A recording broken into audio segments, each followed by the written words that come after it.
Hi hello. Benyamin അദ്ദേഹത്തിൻ്റെ പുസ്തകത്തിൽ പറയുന്നൊരു കാര്യമുണ്ട്. നമ്മൾ അനുഭവിക്കാത്ത ജീവിതങ്ങൾ നമുക്ക് വെറും കെട്ടുകഥകൾ മാത്രമായിരിക്കും. അനുഭവിച്ചവർക്ക് മാത്രമാണ് അതിൻ്റെ തീവ്രത എത്രത്തോളം ഉണ്ട് എന്നത് മനസ്സിലാവത്തുള്ളൂ. സംസാരിക്കാൻ പോകുന്നത് മിറാക്കിൾ ബ്യൂട്ടി വ്ളോഗ്സ് അങ്ങനെയാണെന്ന് എനിക്ക് തോന്നുന്നു, എനിക്കറിയില്ല. അങ്ങനെ ഒരു കുഞ്ഞാറ്റ ഇഷ്യൂവിനെ കുറിച്ചാണ്. യൂട്യൂബിൽ എനിക്ക് റെക്കമെൻഡായിട്ട് വന്നൊരു സംഭവം ഞാൻ എടുത്ത് കാണുന്നു. പിന്നീട് നിരന്തരം ഇതിനെ സംബന്ധിച്ച വീഡിയോസ് മാത്രമാണ് എനിക്ക് വരുന്നത്. അപ്പം ഞാൻ പറയാനുള്ളൊരു മെയിൻ കാര്യം എന്ന് വെച്ചാൽ, നമ്മുടെ മലയാളികളുടെ ഒരു പൊതു സ്വഭാവമാണ് മറ്റുള്ളവരുടെ ജീവിതത്തിൽ എന്താണ് നടക്കുന്നത് എന്നത് എത്തി നോക്കുന്നൊരു സ്വഭാവം. നമുക്ക് എന്തോ ഒരു സന്തോഷം തരുന്നത് പോലെയാണ് നമ്മൾ അവരുടെ ജീവിതത്തിലേക്ക് കയറി അവിടെ എന്താ നടക്കുന്നത്, അവരെന്താ ചെയ്യുന്നത്.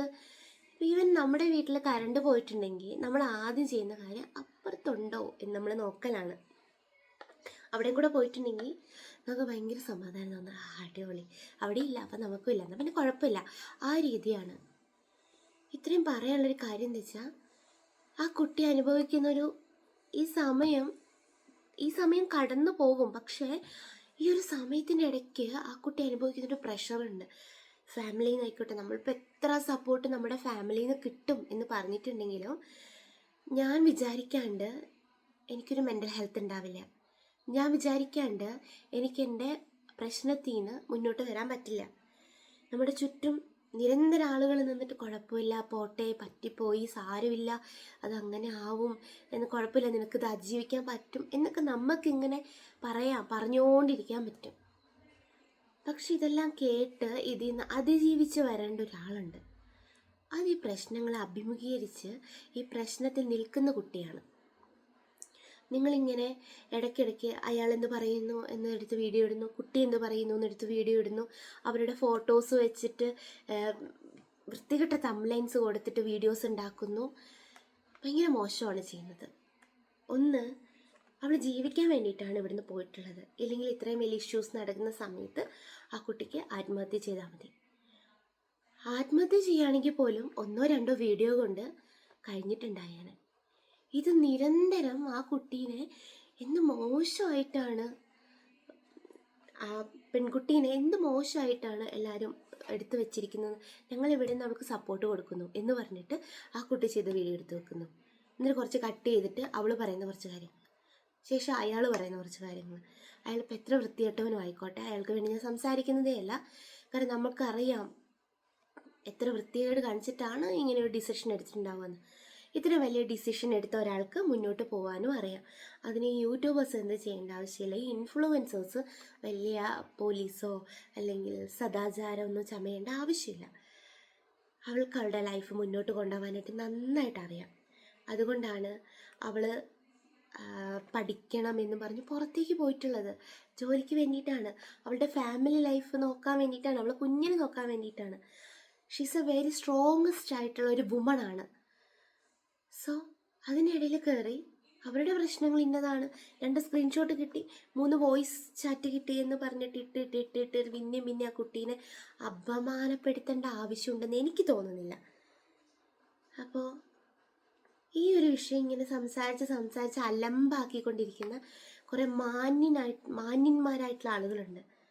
മറ്റുള്ളവൻ്റെ ജീവിതത്തിലേക്ക് എത്തി നോക്കാണ്ട് നമ്മൾ പറയില്ലേ, അവനവൻ്റെ കണ്ണിലെ കരട് എടുത്തിട്ട് മറ്റുള്ളവൻ്റെ എടുത്താൽ മതിയെന്ന്.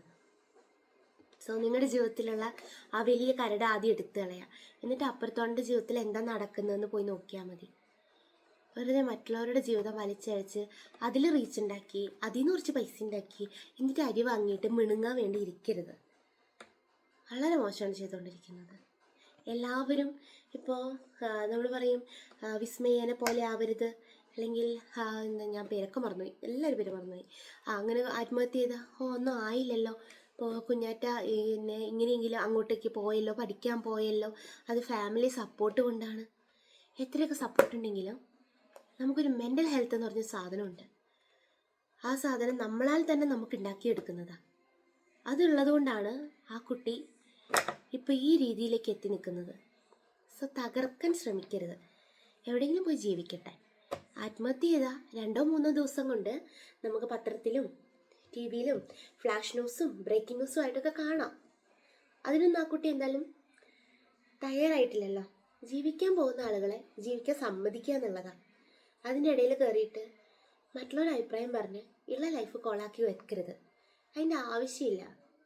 ബാക്കി എന്തൊക്കെ കാര്യങ്ങൾ സമൂഹത്തിൽ നടക്കുന്നുണ്ട്. മറ്റുള്ളവരുടെ കുടുംബജീവിതം എടുത്തിട്ട് വേണോ താറുമാറാക്കി കളിക്കാനായിട്ട്? അതിൻ്റെ ആവശ്യമുണ്ടെന്ന് എനിക്ക് തോന്നുന്നില്ല. ഇത്രയും പറയാനുള്ളൊരു കാര്യം എന്ന് വെച്ചാൽ, എന്തോ ആളുകൾ നമ്മൾ ഈ ഉത്സവത്തിനും എന്താ പറയുക പള്ളിപ്പെരുന്നാളൊക്കെ പോയിട്ട് അങ്ങോട്ട് ആഘോഷിക്കില്ലേ, കല്യാണത്തിനൊക്കെ പോയി ആഘോഷിക്കില്ലേ, ആ ഒരു തരത്തിലുള്ള ആഘോഷം നടന്നുകൊണ്ടിരിക്കുന്നത്. അതിൻ്റെ ഒന്നും ആവശ്യമില്ല. കുഞ്ഞാറ്റിക്ക് സംഭവിച്ചത്, കുഞ്ഞാറ്റിയുടെ ഭർത്താവിന് സംഭവിച്ചത്, അവൻ ഇങ്ങനെ പറഞ്ഞു, അയാൾ അങ്ങനെ പറഞ്ഞു, എനിക്ക് പറയാനുള്ള നാണാവുന്നില്ലേ മറ്റുള്ളവൻ്റെ ജീവിതത്തിലേക്ക് എത്തി നോക്കാൻ?